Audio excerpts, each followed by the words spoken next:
learning from books, and then right now you have two books published, one on Renko charts, another on point and figure charts. So any particular reason why you delved into or deep dived basically into this aspect of technical analysis? Because what I understand is it's like an ocean. Technical analysis is like an ocean. Correct. You can know the surface of it, but finally you will have to deep dive at some point and internalize. So I think Renko charts and point and figure, or the noiseless charts basically. So they are your prime focus or a forte. So you can explain something about it. Yeah, so I would, how actually I got into this, because as I said, I started learning this in a structured way, and thanks to these exams I learned the subject in a structured way. I actually, that is very important. Yeah, that's very important. And I just as a to make a point, a lot of people ask me even today also, should we do this CMT CFT exams or exams like this, or what will we gain out of it? The most important thing is you get to learn all the, as you said, technical analysis is an ocean. There's so many things into it. It is just not one thing. So you get to learn everything in a structured manner. That's very important. And I learned or I read about theories from the best of the authors. Like I read about everything: Elliott, Gann, cycles, market profiles, and then point and figure. So actually, I did this because I thought my strong subject was candlestick price analysis. I was really very much into it. I mean, and indicators. I mean, I coded every indicator on my own in the Excel sheet then. So I was that passionate about it.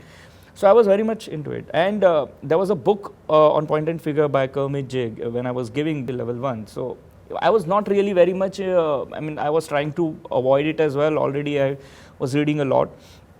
I ordered the book also very late. It came actually after the exam. So I read it after for the second level basically.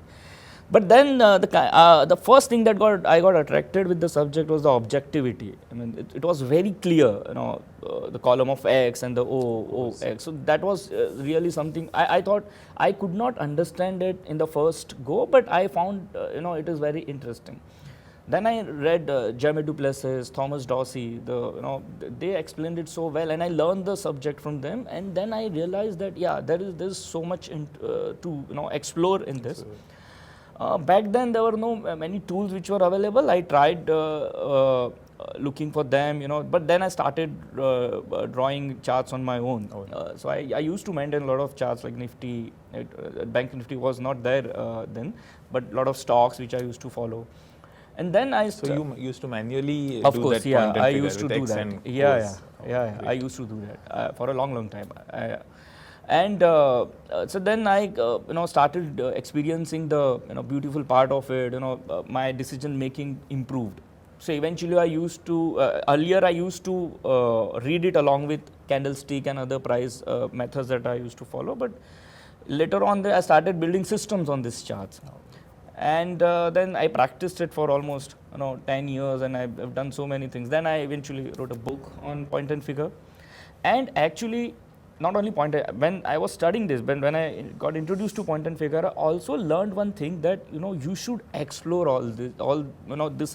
These are the lesser explored method, like point and figure, Renko, line break. I have written a research paper on line break for MFTA, for which I've got the MFTA title. Because I learned the fact that you should explore the unique properties of every method. That is something which you should.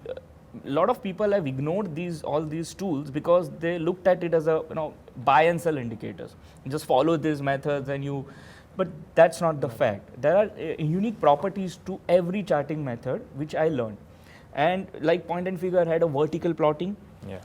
The Renko chart have diagonal plotting.